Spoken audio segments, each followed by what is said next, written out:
तो आज से हम फिजिक्स स्टार्ट कर रहे हैं ना। बायोलॉजी हमने देख लिया, अब हम फिजिक्स की ओर बढ़ते हैं। फिजिक्स में सबसे पहला हमारा अध्याय कक्षा 10वीं का है, क्या है? प्रकाश, परावर्तन तथा अपवर्तन। प्रकाश का परावर्तन और अपवर्तन है ना। बिल्कुल लाइटली लेना है, जैसे ये लाइट है उसी को लेना है अपने को। तो सबसे पहले हम जैसा हर अध्याय में करते हैं, क्या करते हैं हम हर अध्याय में, कि जो भी इस पाठ्यक्रम को तैयार करता है, जो भी शीर्षक बनाता है, हम सबसे पहला फोकस इसी पर करते हैं, ठीक है ना। सबसे पहला फोकस किस पर करते हैं? हम इसी पर करते हैं। तो हम पुनः एक बार इसी को फोकस करते हुए देखते हैं। सबसे पहला शब्द है हमारे पास प्रकाश। क्या है हमारे पास सबसे पहला शब्द? प्रकाश। अच्छा, प्रकाश का मुख्य स्रोत क्या है? जैसे ये लाइट जल रही है, बिजली है, ये टॉर्च होती है, टॉर्च में जो भी प्रकाश एकत्रित होता है, तो क्या वो प्रकाश का मुख्य स्रोत है क्या? नहीं है। प्रकाश का मुख्य स्रोत क्या है? हाँ, प्रकाश का मुख्य स्रोत है सूर्य।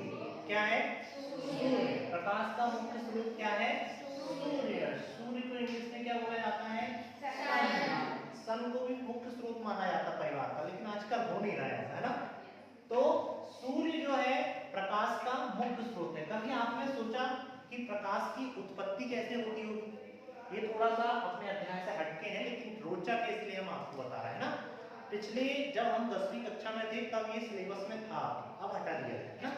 तो प्रकाश की उत्पत्ति कैसे होती है, सबसे पहले तो हमको ये जानना जरूरी है। तो क्या होता होगा सूर्य में, तब प्रकाश उत्पन्न होता होगा? हाँ, क्या होता होगा सूर्य में जब प्रकाश उत्पन्न होता होगा? सूर्य में नाभिकीय संलयन की क्रिया होती है। क्या होती है? नाभिकीय संलयन की, नाभिकीय है ना, संलयन। किसकी क्रिया होती है? नाभिकीय संलयन की। मतलब दो नाभिक आपस में जुड़ते हैं। क्या होते हैं? दो नाभिक आपस में जुड़ते हैं। और किसके नाभिक जुड़ते हैं? हाइड्रोजन गैस के। हाइड्रोजन गैस के जो परमाणु होते हैं उनके नाभिक आपस में जुड़ते हैं और किसका निर्माण करते हैं? हीलियम का। किसका निर्माण करते हैं? हीलियम का। तो सूर्य क्या है? हाइड्रोजन और हीलियम से भरा हुआ एक गोला है। हाइड्रोजन और हीलियम से भरा हुआ क्या है? एक प्रकार का गोला है। और जब दो हाइड्रोजन के परमाणु नाभिकीय संलयन द्वारा आपस में जुड़ते हैं और हीलियम गैस का निर्माण करते हैं, तो इस अभिक्रिया में इस अभिक्रिया को नाभिकीय संलयन अभिक्रिया कहते हैं। और इसमें ढेर सारी ऊर्जा उत्पन्न होती है जो प्रकाश के रूप में परिवर्तित होती है। अब सवाल ये होता है कि क्या जो हमें प्रकाश की किरणें हैं वो ही सूर्य से उत्पन्न होती, दूसरी कोई चीजें उत्पन्न नहीं होती? तो बिल्कुल ऐसा नहीं है। प्रकाश के साथ साथ ऊष्मा भी उससे उत्पन्न होती है। क्या होती है? ऊष्मा भी उससे उत्पन्न होती है। और ऐसी विकिरणें भी उससे उत्पन्न होती हैं जो हमारे शरीर में त्वचा का कैंसर पैदा करती है। कोई नाम बता सकता है क्या उसका? सूर्य से आने वाली किरणें, ऐसा बिल्कुल नहीं होता है कि हमेशा फायदा ही फायदा हो, है ना। जब आप सफर करते हो तो घाट भी आता है और डाउन भी आता है ना। तो ऐसा तो बिल्कुल नहीं है कि सूर्य से आने वाली सभी किरणें हमारे लिए लाभकारी ही होंगी। कुछ किरणें हमारे लिए हानिकारक भी होती है हमारी हानिकारक। वो किरणों को परावैंगनी किरणें कहा जाता है। कौन सी किरणें कहा जाता है? परावैंगनी किरणें। तो सूर्य के प्रकाश के साथ साथ परावैंगनी किरणें भी हमारी धरती तक आती हैं। क्लियर है?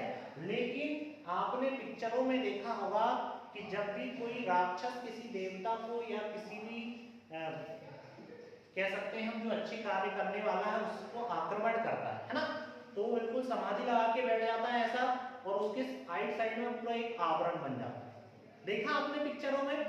मान लो यहाँ पर कोई ऑब्जेक्ट बैठा और इसके साइड साइड में पूरा एक आवरण बन जाता है आवरण, और उससे जो भी वो तीर चला रहा है यहाँ आके टकराती है और वापस टूट के नीचे गिर जाती है। पिक्चरों में देखा आपने? ऐसे ही हमारी पृथ्वी में एक आवरण होता है जो गैस का बना होता है। क्लियर है? गैस का आवरण होता है जो सूर्य से आने वाली परावैंगनी किरणों को उधर ही रोक देता है। क्लियर? उधर रोक दिया उसने, तो सूर्य से जो हानिकारक किरणें हमारे तक नहीं आती। और ये जो हमारा सुरक्षा कवच है उसे O3 के नाम से जाना जाता है। किसके नाम से जाना जाता है? O3। O3 का मतलब क्या हुआ? ओजोन। कौन सी gas? Ozone gas. Ozone gas का एक परत होता है जो पराबैंगनी किरणों को रोकता है और अच्छी किरणों को ही हमारे तक आने देता है। अब ये जो गैसें हैं ये धीरे धीरे हमारे कृत्यों के कारण क्षीण होती जा रही है। जैसे कि हम जो पेंट करते हैं उससे जो क्लोरोफ्लोरोकार्बन होता है CFC, क्लोरोफ्लोरोकार्बन, ये क्लोरोफ्लोरोकार्बन क्या काम करता है? ये इस परत को छेद करने का काम करता है। क्या काम करता है? ये परत को छेदने का काम करता है। अब जब यहाँ पर छिद्र हो जाएगा तो पराबैंगनी किरणें इससे इंटर हो जाएगी और पृथ्वी पर पड़ेगी, और पृथ्वी पर जहां भी पड़ेगी वो कुछ ना कुछ हानिकारक प्रभाव अपना छोड़ेगी ही छोड़ेगी। इसलिए हम कहते हैं कि प्रदूषण ज्यादा ना करें ताकि क्लोरोफ्लोरोकार्बन ज्यादा उत्पन्न ना हो। ये तो हमारी विषय से हटके बात थी, है ना।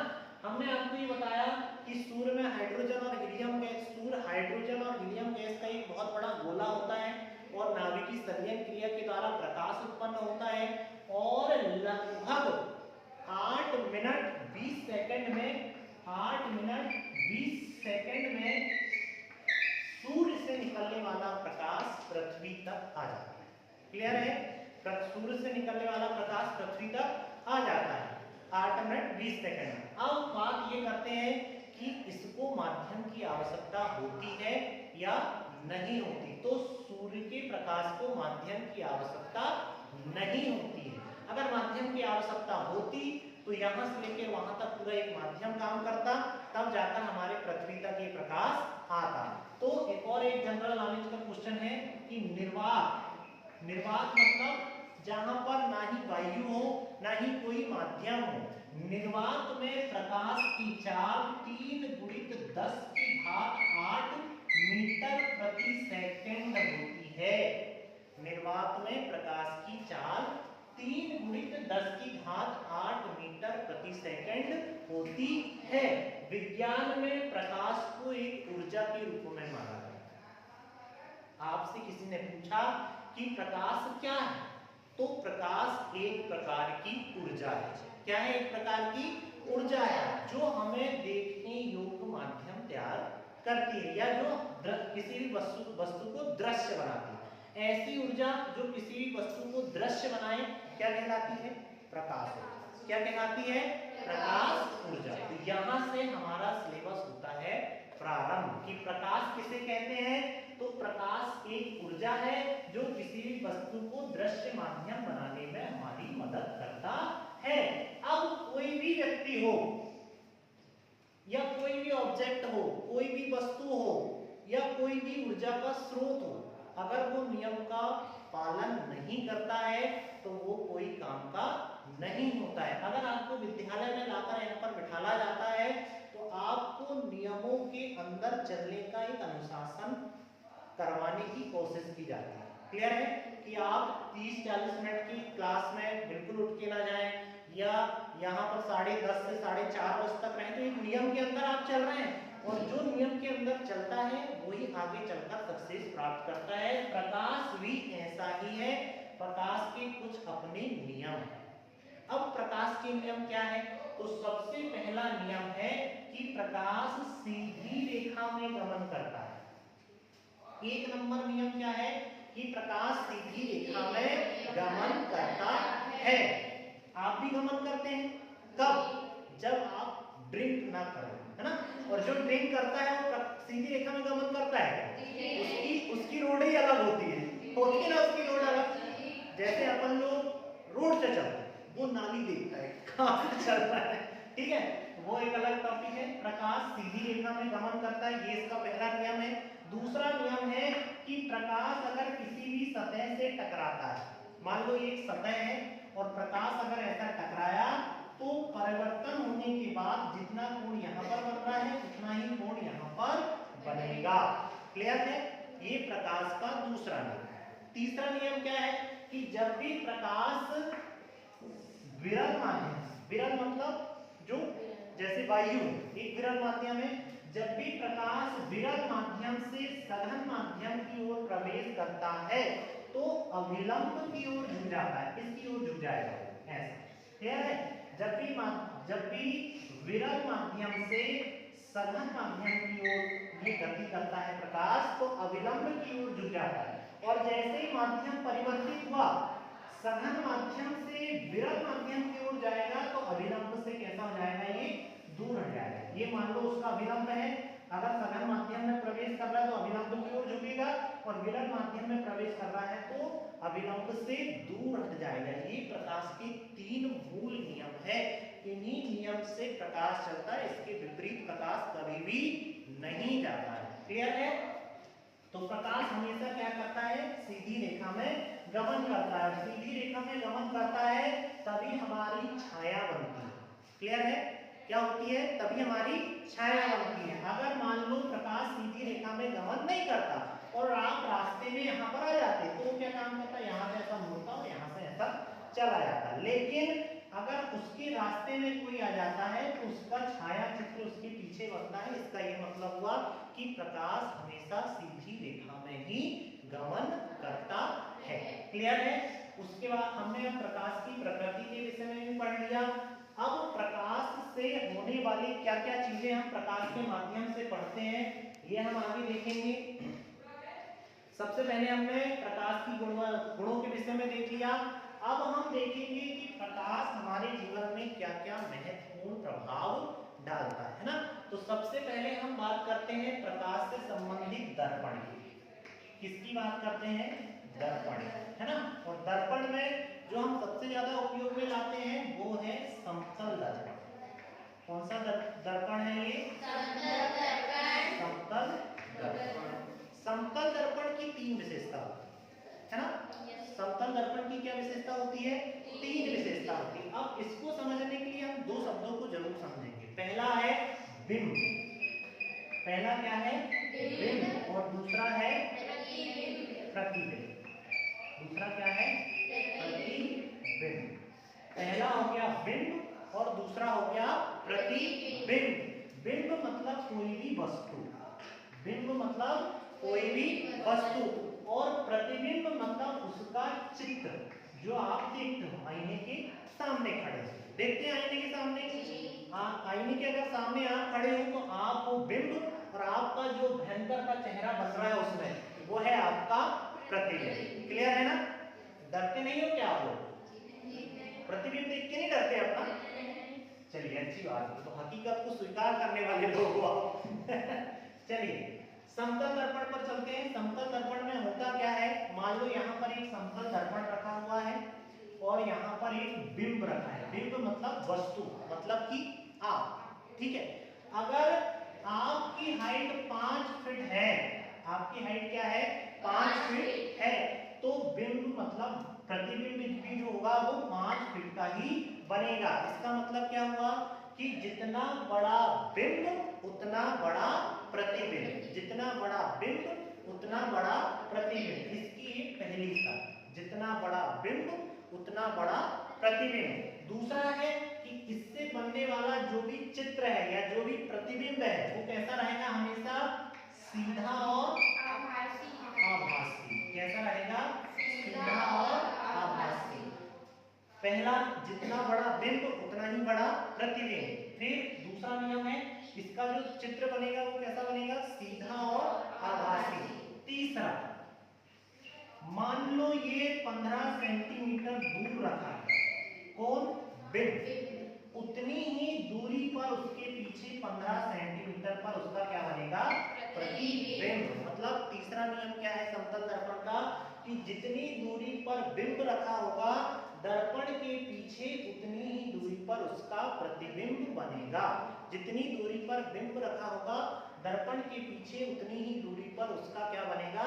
प्रतिबिंब बनेगा। केवल 3 नियम हमको समतल दर्पण में पढ़ना रहता है कि सबसे पहला नियम क्या है? जितना बड़ा बिंब उतना बड़ा प्रतिबिंब। जितना बड़ा बिंब उतना बड़ा प्रतिबिंब। जितनी दूरी पर बिंब दर्पण के पीछे उतनी दूरी पर प्रतिबिंब। जितनी दूरी पर दर्पण के सामने बिंब दर्पण के पीछे उतनी ही दूरी पर उसका प्रतिबिंब। और प्रतिबिंब हमेशा कैसा बनेगा? सीधा और आभासी। कैसा बनेगा? सीधा और आभासी। अब हम बात करते हैं गोलीय दर्पण। किसकी बात करते हैं? गोलीय दर्पण। गोलीय दर्पण। गोलीय दर्पण का मतलब क्या हुआ? नाम से स्पष्ट है कि जो दर्पण क्या हो? गोल। जो दर्पण क्या हो? गोल हो, वो क्या कहलाएगा? गोलीय दर्पण। तो सबसे पहले गोलीय दर्पण की परिभाषा क्या होगा? कि वह दर्पण जिसका परावर्तक पृष्ठ कैसा हो? गोलीय हो। वह दर्पण जिसका परावर्तक पृष्ठ कैसा हो? गोलीय हो। कौन सा दर्पण कहलाता है? गोलीय दर्पण। कौन सा दर्पण कहलाता है? गोलीय दर्पण कहलाता है। अब गोलीय दर्पण को अगर मैं दो भागों में काट दूं, दो भागों में अगर मैं इसको काट दूं, तो दो प्रकार के हमारे दर्पण तैयार हो जाते हैं। एक होता है जो खोखला है और एक होता है जो ऊपरी भाग होता है ना। तो दो प्रकार के दर्पण होते हैं गोलीय दर्पण का। पहला होता है हाँ, और दूसरा उत्तल दर्पण। दूसरा क्या है? उत्तल दर्पण। अवतल दर्पण और उत्तल दर्पण। अवतल दर्पण की विशेषता क्या होती है?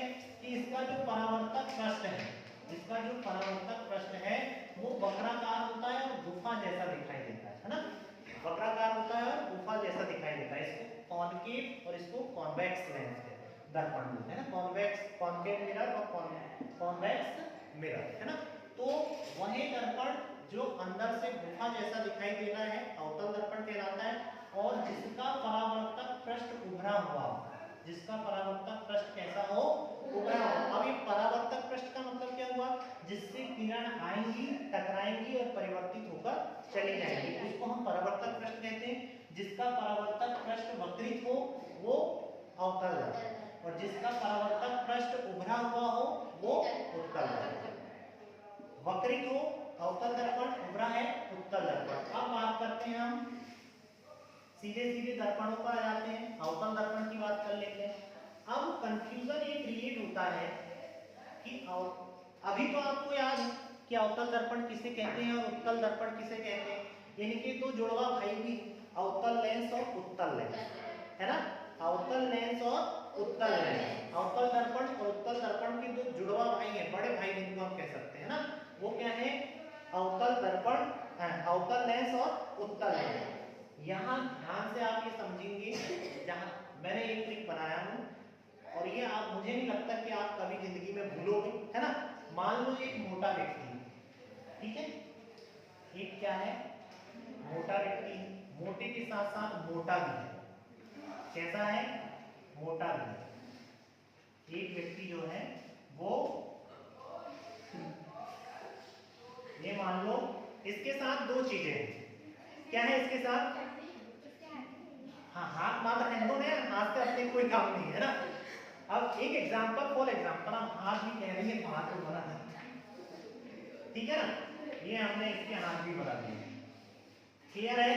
अब ये भाई साहब मोटे भी हैं और मोटे के साथ साथ यहाँ पर उनका पूरा क्या है? बाल पूरे झड़ चुके हैं। कैसे हो चुके हैं? बाल झड़ चुके हैं। अच्छा एक बात बताओ, जिनके बाल झड़ जाते हैं, ये कान है, यहाँ पर अपन ने इनका तेल लगा दिए, है ना। अब अगर ये जब बाहर निकलेंगे और सूर्य की किरणें इन पर पड़ेंगी तो ये क्या चमकेगा? इनका ऊपर वाली जो टकली है वो चमकेगी, चमकेगी कि नहीं चमकेगी, है ना। और साथ ये गंजे भी हैं, साथ में ये मोटे भी हैं, है ना।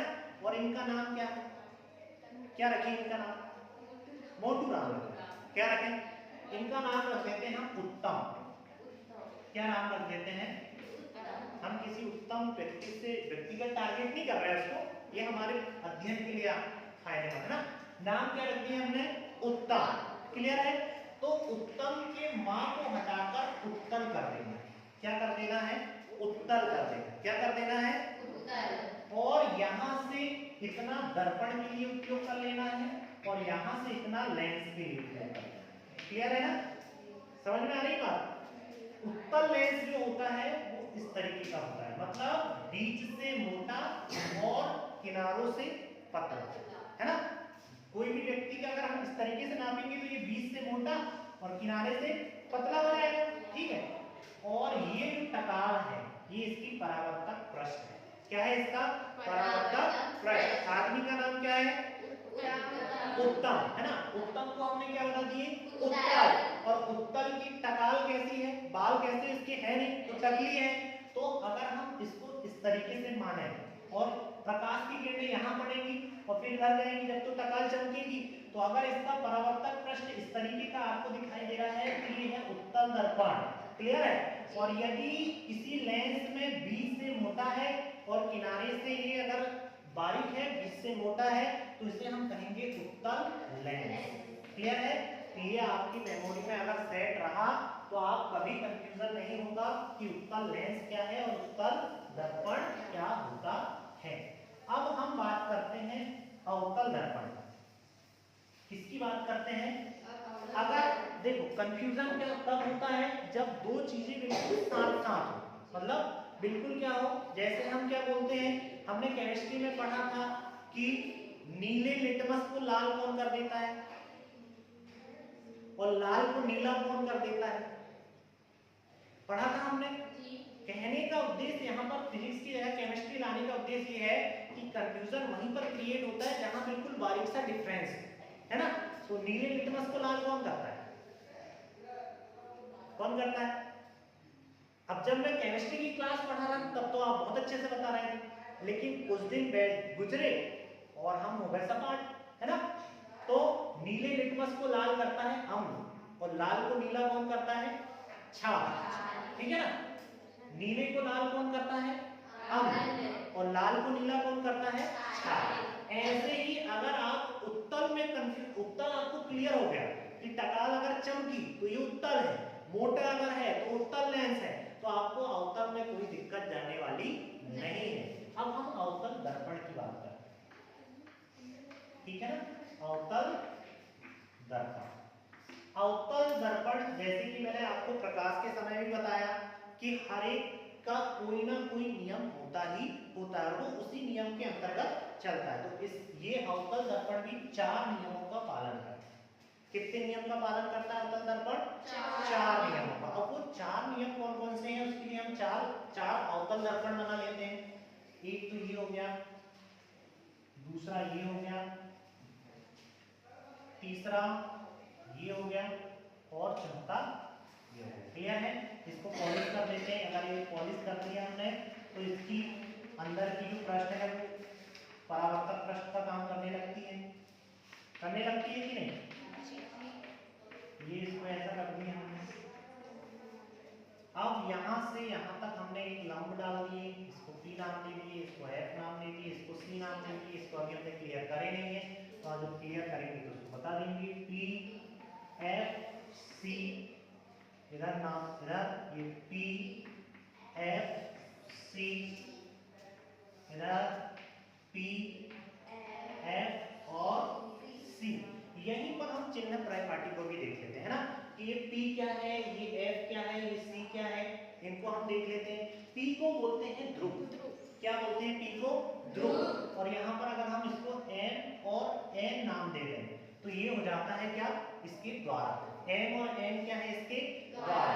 P यानी ये बीच में बिल्कुल सेंटर में आ रहा है, तो इसको हमने P बोल दिए, ध्रुव बोल दिए, है ना।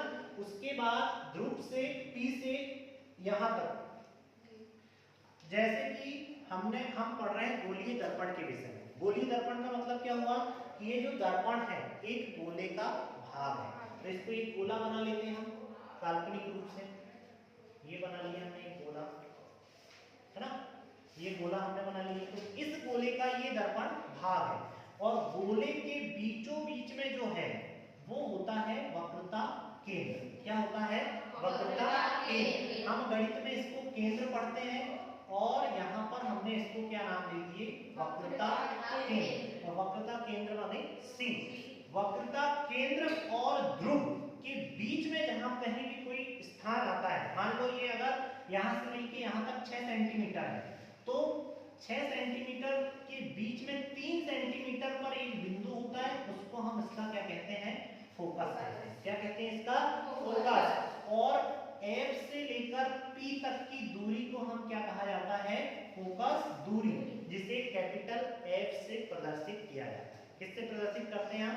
कैपिटल एफ से लेके पी तक की दूरी को कैपिटल एफ से प्रदर्शित किया जाता है। अब आप लोग भली भांति परिचित हो चुके हैं। और सी से लेके पी तक ये एक त्रिज्या का काम करती है, जिसे हम वक्रता त्रिज्या के नाम से जाना जाता है, जिसे हम क्या कहते हैं, वक्रता त्रिज्या। वक्रता त्रिज्या को हम आर से प्रदर्शित करते हैं ना।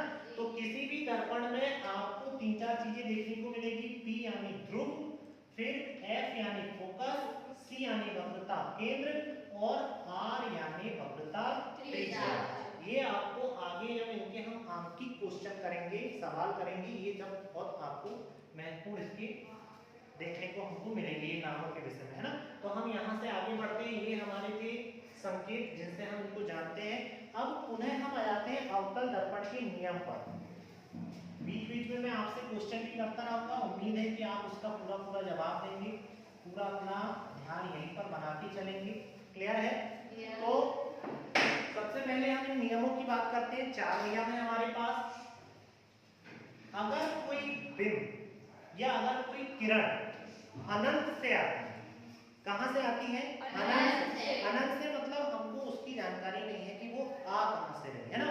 तो अनंत का भी एक नियम है कि जब भी किरणें अनंत से आएंगी तो समांतर ही आएंगी, ना ही वक्रता केंद्र से आएंगी, ना ही फोकस से आएंगी। और जब भी किरणें समांतर आएंगी और अवतल दर्पण से टकराएंगी तो परावर्तन के बाद वो कहां से होकर गुजरेंगी? ऊपर से होकर गुजरेंगी। ये बिल्कुल पत्थर की लकीर है, स्वर्ण अक्षरों से लिखा, इसको कोई मिटा नहीं सकता कि अनंत से आने वाली किरणें अगर अवतल दर्पण के परावर्तक पृष्ठ से टकराती है तो वो फोकस से ही होकर गुजरेगी, ना ही 1 इंच इधर जाएगी, ना ही 1 इंच इधर जाएगी। कहां से होकर गुजरेगी? फोकस से होकर गुजरेगी। पहला नियम हो गया।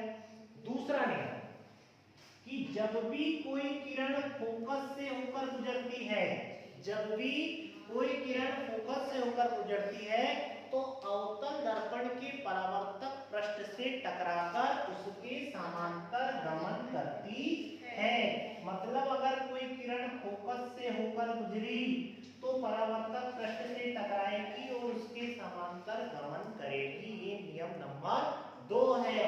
हम नियम तोड़ देते हैं लेकिन प्रकाश अपना नियम कभी नहीं तोड़ता, प्रकृति अपना नियम कभी नहीं तोड़ती। हम वृक्ष पर कितने ही बड़े पत्थर क्यों ना मारे, वो हमें उल्टा के पत्थर नहीं मारते, वो फल ही देते हैं। क्लियर है? तो प्रकृति अपना नियम नहीं तोड़ेगी तो प्रकाश भी नहीं तोड़ेगा। दो नियम हमने देख लिए कि अनंत से जब कोई किरणें समांतर रेखा में गमन करती हुई परावर्तक पृष्ठ से टकराती है अवतल दर्पण के तो फोकस से होकर गुजरती है, पहला नियम। दूसरा नियम कि जब फोकस से होकर कोई किरण गुजरती है और परावर्तक पृष्ठ से टकराती है तो समांतर गमन करती है, ये दूसरा नियम हो गया। तीसरा नियम, अगर कोई किरण वक्रता केंद्र से होकर गुजरे, अगर कोई किरण वक्रता केंद्र से होकर गुजरती है तो वापस उसी दिशा में क्या हो जाती है? लौट जाती है। जितनी स्पीड से आई उतनी स्पीड से वापस उसी दिशा में क्या हो जाती है? परावर्तित हो जाती है। चौथा नियम, चौथा नियम एकमात्र ऐसा नियम है जो अवतल दर्पण और उत्तल दर्पण दोनों पर काम करता है। क्लियर है? अवतल दर्पण में भी काम करता है और उत्तल दर्पण में भी काम करता है। तो जब भी कोई किरण ध्रुव पर टकराए, इंग्लिश में इसको पोल कहते हैं, जब भी कोई किरण ध्रुव से टकराती है तो परावर्तित होकर उतना ही कोण बनाती है जितना आते समय बनाती है। मतलब आपतन कोण और परावर्तन कोण का मान कैसा होता है? बराबर होता है। ये परावर्तन का नियम भी कहता है। परावर्तन का नियम भी पढ़ेंगे हम इसके जस्ट बाद। ये 4 नियम हम देख ले। पहले बताओ सबसे पहला नियम बोलो, आपको बोलना, बोलो।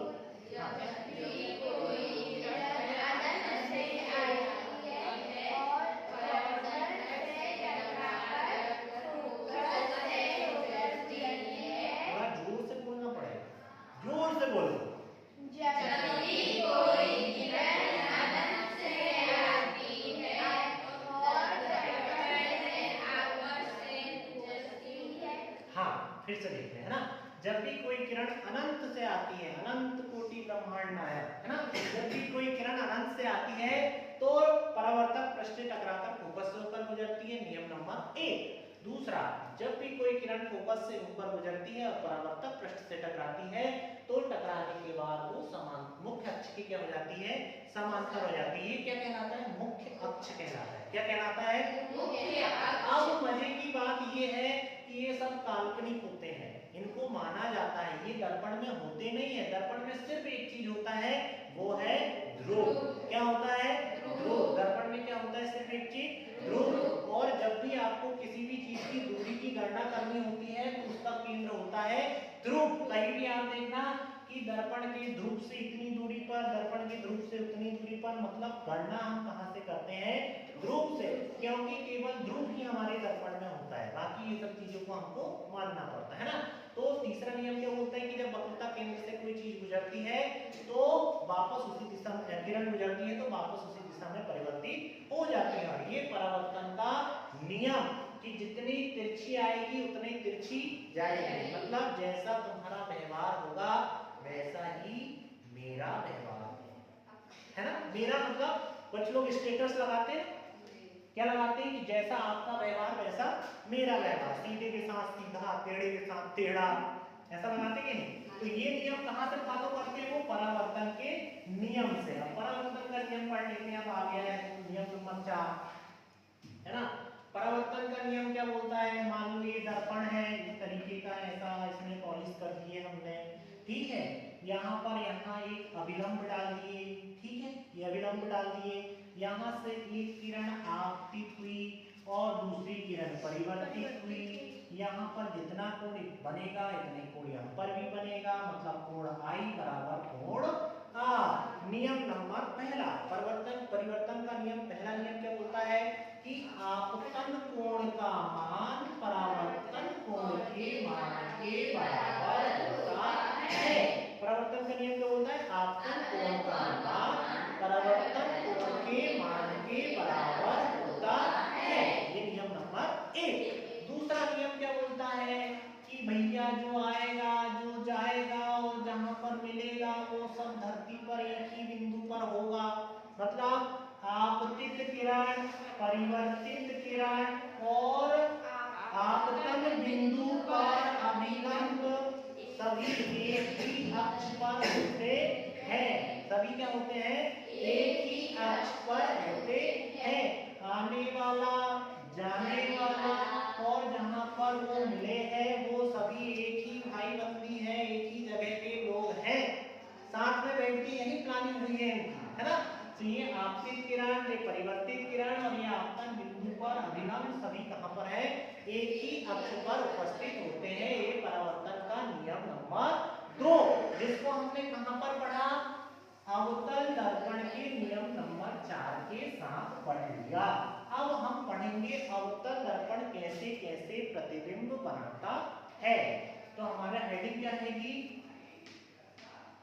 अवतल दर्पण द्वारा बनने वाले प्रतिबिंब, ठीक है। अवतल दर्पण द्वारा बनने वाले प्रतिबिंब, ये 4-5 तरीके से प्रतिबिंब बनाता है, ठीक है। तो हम 4-5 अवतल दर्पण फिर बना लेते भैया, 1, ये 2, ये 3, ये 4, ये 5 और ये 6। जरूरत पड़ी तो और बना लेंगे। दिख रहा है ये पूरा, है ना, दिख रहा है ना। हाँ चलिए अब इसमें पॉलिश कर देते हैं, पेंटिंग कर दी है तो भैया, ये हमने पेंटिंग कर दी है, ये वाले में भी पेंटिंग कर दी है, हमने सब काम एक ही साथ करना है। इसमें भी पेंटिंग कर दी है, इसमें भी पेंटिंग कर दी है, यहाँ पर इसमें भी ऐसा पेंटिंग कर दी है, इसमें भी ऐसा पेंटिंग कर दी, 6 कपल पेंट कर दिया है ना। अब आप ही लोग बताएंगे कि कहाँ किसको रखना है। यहाँ पर क्या बोल दे भैया, P, यहाँ पर F, यहाँ पर C। Very good. हाँ बच्चों बताइए, यहाँ पर P, यहाँ पर F, यहाँ पर C। कितना अच्छा पढ़ते हैं आप लोग। यहाँ पर P, यहाँ पर F, यहाँ पर C। Very good. हाँ यहाँ पर P, यहाँ पर F, यहाँ पर C।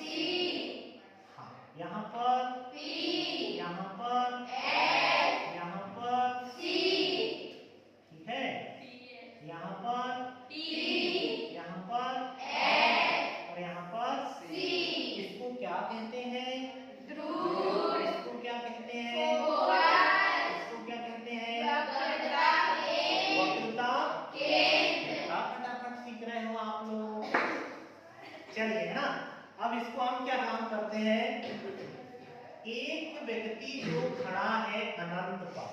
ठीक है, अनंत मतलब हमको पता ही नहीं है कहाँ खड़ा है, उसकी स्थिति के विषय में हमें अनुमान बिल्कुल भी नहीं है।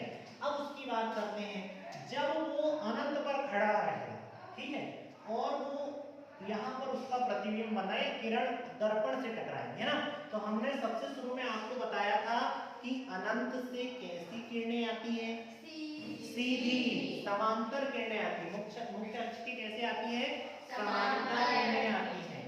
तो ये हमने सीधी किरणें क्या है, अब यहाँ से भाई ये टकरा गई, ठीक है, इसको दिखता तो है नहीं, इसकी आंख तो है नहीं, अब वो टकरा गई, अब टकराई ऐसी वाली जगह से, तो सीधी कहाँ पर आएगी,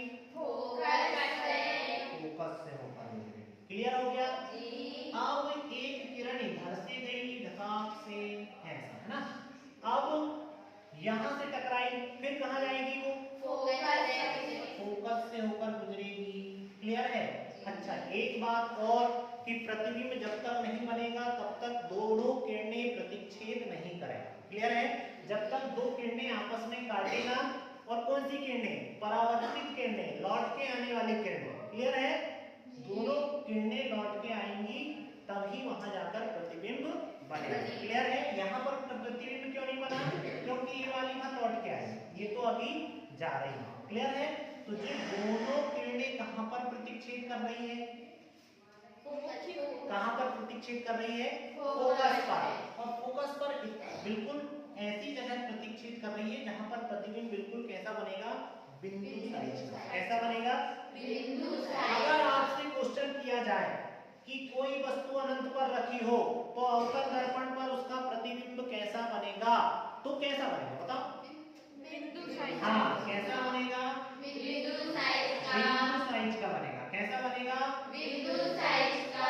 और जब किरणें सही में टकराए आपस में, काल्पनिक तौर से नहीं, सही में आपस में टकराए, तो प्रतिबिंब कैसा बनता है, वास्तविक। कैसा बनता है, वास्तविक। कैसा बनता है, वास्तविक। वास्तविक के साथ साथ उल्टा भी बनता है। जो चीजें वास्तविक होती हैं वो उल्टी भी होती है ना, जो चीजें रियल होती है ना, जो आदमी सच्चा होता है वो थोड़ा उल्टा भी होता है ना, सीधा सीधा नहीं होता है, गोल मटोल बातें नहीं करता वो, मेरे प्यारे बच्चों ऐसा नहीं बोलता है, गुस्से वाला रहता है बहुत ज्यादा, है ना। तो जो चीजें वास्तविक होती हैं वो उल्टी होती हैं, तो कैसी होगा, प्रतिबिंब कैसा बन गया हमारा, उल्टा।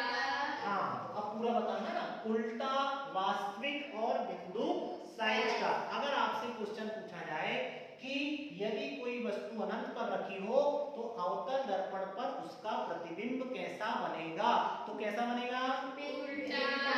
हाँ, उल्टा, वास्तविक और बिंदु साइज का। उल्टा, वास्तविक और बिंदु साइज का। अगर सही में कोई किरणें आपस में टकरा रही हैं तो प्रतिबिंब हमेशा वास्तविक बनेगा। क्लियर है, और कल्पना में, सपने में टकरा रही है तो आभासीय बनेगा। आभास बस होगा कि हम सपने में मैंने एक झापड़ मार दी तो ये आभास होगा, हमारा नहीं है भाई, है ना, एक कल्पना है हमारी, है ना, तो वो कैसा प्रतिबिंब रहेगा, आभासी। सही में मार दिया तो वास्तविक। कैसा रहेगा, वास्तविक, है ना। तो उल्टा, वास्तविक और बिंदु साइज का, ये पहली पोजीशन हो गई। अब ये बोला यार अनंत है, थोड़ा चल के आया जाए, पैदल यात्रा बहुत चल रही है आजकल, पैदल वो चल के आ गया। क्लियर है, और चल के आकर यहाँ खड़ा हो गया, हाथ बांध के, बिल्कुल खड़ा हो गया हाथ बांध के। तो अब इसकी स्थिति क्या है, वक्रता केंद्र से परे। जब वस्तु वक्रता केंद्र से परे हो, थोड़ी पीछे हो वक्रता केंद्र से, है ना, तब अवतल दर्पण पर प्रतिबिंब कैसा बनेगा, तो फिर एक सीधी किरण आई, ये स्पीड से है ना, तो ठगाक से यहाँ सर टकराया, उसका सीधा है। क्लियर है, एक हो गई ये वाली किरण। अब एक किरण से तो हमारा प्रतिबिंब बनने से रहा, प्रतिबिंब तो दो किरणों से बनता है ना, तो यहाँ से एक और किरण को छोड़ते हैं, तो ये जाएगी सीधी फोकस से। कहाँ जाएगी, फोकस से। और फोकस से जाने के बाद हमने इसको यहाँ टकराया, और हमने नियम नंबर दूसरा पढ़ा था कि जब भी कोई किरण फोकस से होकर गुजरती है और परावर्तक पृष्ठ से टकराती है तो परावर्तन के बाद वो मुख्य अक्ष के कैसी हो जाती है, समांतर हो जाती है। अक्सर टकराने के बाद आदमी सीधा ही हो जाता है ना, हो जाता है, जब आपस में टकराता है सीधा हो जाता है, ये भी सीधा हो गए भाई यहाँ पर। और हमने अभी बताया आपको 1 मिनट पहले कि जहां पर भी दो किरण आपस में परिवर्तित होने वाली किरण प्रतिच्छेद करें, प्रतिबिंब भी वहीं पर बनता है। देखते हैं प्रतिबिंब यहाँ पर टकरा रही, मतलब प्रतिबिंब कहाँ बन गया, यहाँ पर बन गया। उल्टा टक गया ये भाई, पहले हाथ बांध के खड़ा था, जैसे टकराया तो उल्टा लटका दिया इसको हमने, है ना, तो ये उल्टा लटक गया। तो अगर किसी ने आपसे पूछा कि यदि बिंब C से परे रखा हो, C से कैसा हो, परे हो, तो अवतल दर्पण पर उसका प्रतिबिंब कैसा बनेगा, तो कैसा बनेगा बच्चों, हाँ, सबसे पहली बात तो सच्ची में टकरा रही है तो कैसा बनेगा, वास्तविक बनेगा। और सच्ची और वास्तविक वाला आदमी उल्टा ही होता है, सीधा होता ही नहीं है, वो उल्टी बातें करता है ना, तो कैसा बनेगा, उल्टा वास्तविक। और हमारा बिंब इतना बड़ा है और प्रतिबिंब इतना बड़ा है, इतना छोटा है, तो बिंब से कैसा रहेगा, ये छोटा। क्लियर है। तो अगर आपको दूसरी स्थिति दे दी जाए कि कोई बिंब वक्रता केंद्र से परे रखा हो, तो अवतल दर्पण पर उसका प्रतिबिंब कैसा बनेगा, तो कैसा बनेगा, सबसे पहली बात तो उल्टा बनेगा, दोनों किरण सच्ची में टकरा रही तो वास्तविक बनेगा, और बिंब से छोटा बनेगा। कैसा बनेगा, बिंब से छोटा। क्लियर है। अब ये बहुत खतरनाक आदमी है, फिर और चल के आने की सोच रहा है, अब और आगे बढ़ गया।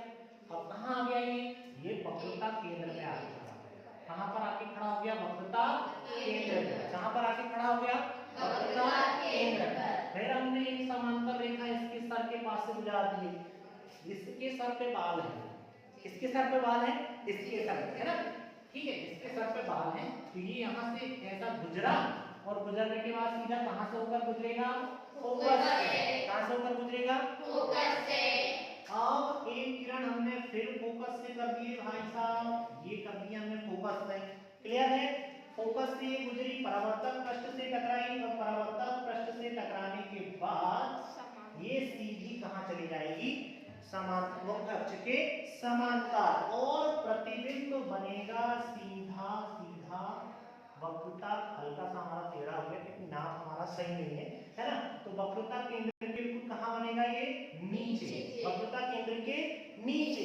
क्वेश्चन अगर किसी ने कहा कि यदि बिंब वक्रता केंद्र पर रखा हो या खड़ा हो या वहां पर हो, स्थित हो, यदि बिंब वक्रता केंद्र पर स्थित हो, तो अवतल दर्पण पर उसका प्रतिबिंब कहां और कैसा बनेगा, कहां बनेगा, वक्रता केंद्र पर। कहां बनेगा, वक्रता केंद्र पर। कहां पर बनेगा, वक्रता केंद्र पर। कैसा बनेगा, उल्टा।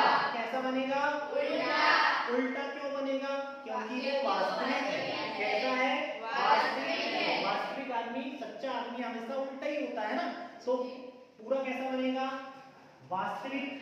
कैसा बनेगा, वास्तविक बनेगा। और कैसा बनेगा, उल्टा बनेगा, और बिंब के बराबर बनेगा। जितना बड़ा बिंब उतना ही बड़ा उसका प्रतिबिंब। पूछूंगा इसके बाद में आपसे, है ना, तो आप बिल्कुल फोकस बनाए रखेंगे अपना, है ना। मुख्य फोकस से आप अगर हटे तो हटे, दुर्घटना घटी, फिर उसमें क्या है, फिर तो पूछो ही मत। ठीक है, प्रतिबिंब कैसा बनेगा, वास्तविक, उल्टा, वास्तविक, और बिंब के बराबर, बिंब के बराबर। क्लियर है। अच्छा, इसके बाद ये जो पढ़ाऊंगा ना, इसको पूरा मिटा दूंगा, फिर सिर्फ क्वेश्चन करूंगा कि यदि वस्तु अनंत पर रखी हो तो अवतल दर्पण पर प्रतिबिंब कहां बनेगा, ये आपको बताना पड़ेगा। ठीक है, चलिए आगे बढ़ते हैं। अब ये वक्रता केंद्र से थोड़ी सी आगे खसक गया। कहां खसक गया, थोड़ा सा आगे। तो ये कहां, अब कहां पर आके खड़ा हो गया भाई साहब अपना, ये कहां पर आके खड़ा हो गया, हाँ, वक्रता केंद्र और फोकस के बीच में। कहां पर आके खड़ा हो गया, वक्रता केंद्र और फोकस के बीच में। दिख रहा है, वक्रता केंद्र और फोकस के बीच में। फिर से इसको गुजार देते हैं अपन, समतल, ये समांतर रेखा गई, फिर फोकस से होकर गुजरी, गुजर गई फोकस से होकर, फिर हमने एक और किरण निकाल दी है, इसका प्रति ऐसा निकाल दी है ना, ये कहां से चली गई, फोकस से होकर चली गई, प्रतिच्छेद होने के बाद फिर ये कहां जाएगी, इधर आगे जाएगी, है ना, आगे बढ़ गई है। तो इसका प्रतिबिंब कहां बनेगा, वक्रता केंद्र से परे। कहां बनेगा, वक्रता केंद्र से परे, वक्रता केंद्र से परे। अब मैं अगर करूं कि अगर कोई बिंब वक्रता केंद्र और फोकस के बीच में रखा हो तो अवतल दर्पण पर उसका प्रतिबिंब कहां पर बनेगा? तो कहां पर बनेगा? हाँ, वक्रता केंद्र के परे। कैसा बनेगा? कैसा बनेगा? और कैसा बनेगा? और कैसा बनेगा? हाँ, बड़ा। कैसा बनेगा? वास्तविक बनेगा पहली बात, उल्टा बनेगा दूसरी बात, और बिंब से बहुत बड़ा बनेगा। कैसा बनेगा? बिंब से बहुत बड़ा। कैसा बनेगा? बिंब से बहुत बड़ा। अब फिर ये चलना बंद ही नहीं कर रहा है। क्या है ये चलना? क्या है? बंद ही नहीं कर रहा है। अब आगे फिर चला गया, अब आगे फोकस पे खड़ा हो गया भैया, फोकस पे खड़ा है। क्लियर है? कैसा हो गया? ये फोकस पे खड़ा हो गया। अब क्या करें? क्या करेंगे बताओ? क्या स्थिति बनेगी? अब अभी तो ये फोकस पे ही खड़ा है, तो कहां जाएगी स्थिति? हाँ, कैसा बनेगा बताओ? एक किरण तो सीधी जाएगी, ठीक है, और सीधी जाने के बाद कहां चली जाएगी? कहां गुजर जाएगी? फोकस से होकर। एक किरण जाएगी और फोकस से होकर गुजर जाएगी। दूसरी किरण जाएगी इसके समांतर। कहां जाएगी? इसके समांतर, है ना?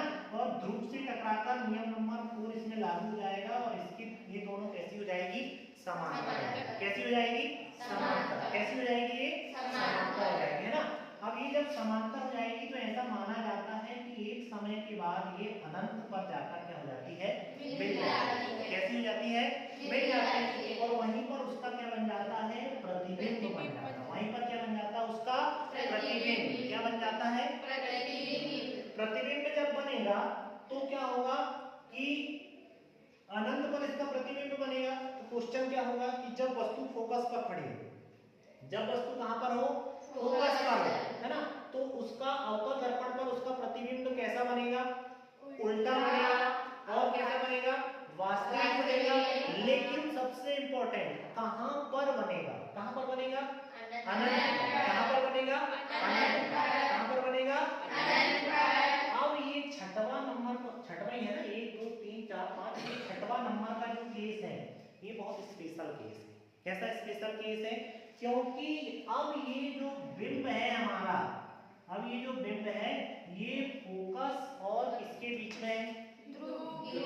फोकस और ध्रुव के बीच में। फोकस और किसके बीच में है? ध्रुव के बीच में। जब यहाँ से कोई समांतर रेखा गमन करेगी, ये समांतर रेखा गमन करी और इसके बाद ये टकराकर क्या हो जाएगी? इधर चली जाएगी। क्लियर? इधर चली गई, ठीक है। और एक रेखा यहाँ से यहाँ पर गमन करेगी, क्लियर है, और ये टकराकर इधर चली जाएगी, चली गई इधर। अब भैया ये दोनों एक दूसरे के समांतर रहेंगे, ये जितनी आगे बढ़ेंगी उनके बीच में फासले उतने ही बढ़ते चले जाएंगे। क्लियर है ना? जितनी ज्यादा टकरार होगी फासले उतने ही उसके क्या होते जाएंगे? बढ़ते चले जाएंगे। तो यहाँ पर इधर साइड में ये प्रतिबिंब बनना पॉसिबल नहीं है, तो अब हम इसके पीछे प्रतिबिंब बनाएंगे। क्लियर है? एकमात्र सिचुएशन। अब इसको देखो कि यहाँ पर ये P है और यहाँ पर क्या है? ये F है। यहाँ पर क्या है? इसका F है और यहाँ पर इसका C मान है ना? क्लियर है? अब एक किरण जो है ये यहाँ, ये जो डैश डैश है ना, ये काल्पनिक किरण होती है, वास्तव में जाती नहीं है, कल्पना करते हैं हम। क्लियर है? और एक यहाँ पर ऐसी गुजरेगी भैया, क्लियर है? एक ऐसी गुजरती हुई प्रतीत हो रही है डैश डैश करके, और एक डैश डैश करके ऐसी गुजरती हुई प्रतीत हो रही है, और यहाँ पर एक प्रतिबिंब बन रहा है। यहाँ पर क्या बन रहा है? एक प्रतिबिंब बन रहा है। कैसा प्रतिबिंब बन रहा है? यहाँ पर एक प्रतिबिंब बन रहा है। क्लियर है? तो अब जब कोई भी बिंब, जब कोई बिंब फोकस और ध्रुव के बीच में रखा, जब कोई बिंब फोकस और ध्रुव के बीच में रखा हो तो प्रतिबिंब उसका कहां बनेगा? कहां बनेगा प्रतिबिंब उसका? फोकस। कहां बनेगा? फोकस में बनेगा, है ना? यहां पर इसको मान लो कि ये कहां मिल रही है? फोकस से हल्का सा अंदर, ध्रुव और फोकस के बीच में। प्रतिबिंब कहां बनेगा? ध्रुव और फोकस के बीच में। चूंकि मैंने आपसे कहा था कि अगर वास्तविक किरण टकरा रही है तो सही में किरण टकरा रही तो प्रतिबिंब कैसा बनेगा? वास्तविक बनेगा। नहीं टकरा रही, टकराती हुई प्रतीत हो रही कि अगर यहाँ से टकरा सकती है तो प्रतिबिंब कैसा बनेगा? कैसा बनेगा? और जो वास्तविक होता है वो उल्टा होता है, और जो आभासी होता है वो कैसा होता है? कैसा होता है? सीधा।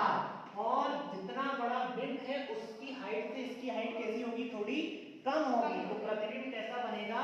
छोटा बनेगा। कैसा बनेगा? छोटा। कैसा बनेगा? छोटा। छठवीं सिचुएशन भर में आपको देखने की जरूरत पड़ती है, बाकी तो सिचुएशन पकड़ी कैसी होती है इसको मिटा दूं। चलो इसको हम मिटा देते हैं ना। अब एक बार क्विक रिवीजन कर लेते हैं इस स्थिति का, और उसके बाद हम आपसे क्वेश्चन करना प्रारंभ करेंगे। क्लियर है? तैयार हैं आप लोग? बिल्कुल तैयार नहीं है आप लोग? तैयार है आप लोग, है ना? ठीक है, ना भी है तो आपको तैयार होना पड़ेगा भाई साहब, ऐसा थोड़ी है। देखिए एक थोड़ा सा हम आपको बताने की कोशिश कर रहे हैं जो आपको समझ में आ सके अच्छे से, है ना? कैसा? मान लो ये हमारा ध्रुव है, ये क्या है? हमारा ध्रुव है, और ये हमारा कौन सा दर्पण है? कौन सा दर्पण है? जिसके सर पर बाल है वो कौन सा दर्पण कहलाएगा? अवतल। जिसके सर पे बाल है वो कौन सा दर्पण कहलाएगा? जिसके सर पे बाल नहीं है वो कौन सा दर्पण कहलाएगा? है ना? जो सपा है बिल्कुल टकराल है, यहाँ पर प्रकाश आया और ये बिल्कुल अपना एक गोल्डन चमकने लगा बिल्कुल, है ना? तो वो कौन सा दर्पण कहलाएगा? उत्तल। क्लियर है? अब P से यहाँ से रेखा गुजरती है, इसको हम कहते हैं मुख्य अक्ष। क्या कहते हैं इसको? मुख्य अक्ष। क्या कहते हैं इसको? मुख्य अक्ष। और गोलीय दर्पण के केंद्र को कहते हैं वक्रता केंद्र, और यहाँ पर होता है इसका फोकस। क्लियर है? अब ध्यान से आप देखेंगे तो क्वेश्चन आपको ऑटोमेटिक बनना प्रारंभ हो जाएगा। क्लियर है? अब मैं इसको मिटा देता हूं। अगर कोई वस्तु यहाँ पर रखी तो इसको क्या कहेंगे? अनंत। क्या कहेंगे इसको? है ना? अगर कोई वस्तु अनंत पर रखी हो तो उसका प्रतिबिंब कहां पर बनेगा? मुख्य फोकस पर। कहां पर बनेगा? और कैसा बनेगा? बिंदु साइज पर। कैसा बनेगा? लेकिन यही वस्तु अगर वक्रता केंद्र के परे आ जाए, यही वस्तु वक्रता केंद्र के परे आ जाए तो प्रतिबिंब कहां बनेगा? वक्रता केंद्र और फोकस के बीच में। कहां बनेगा?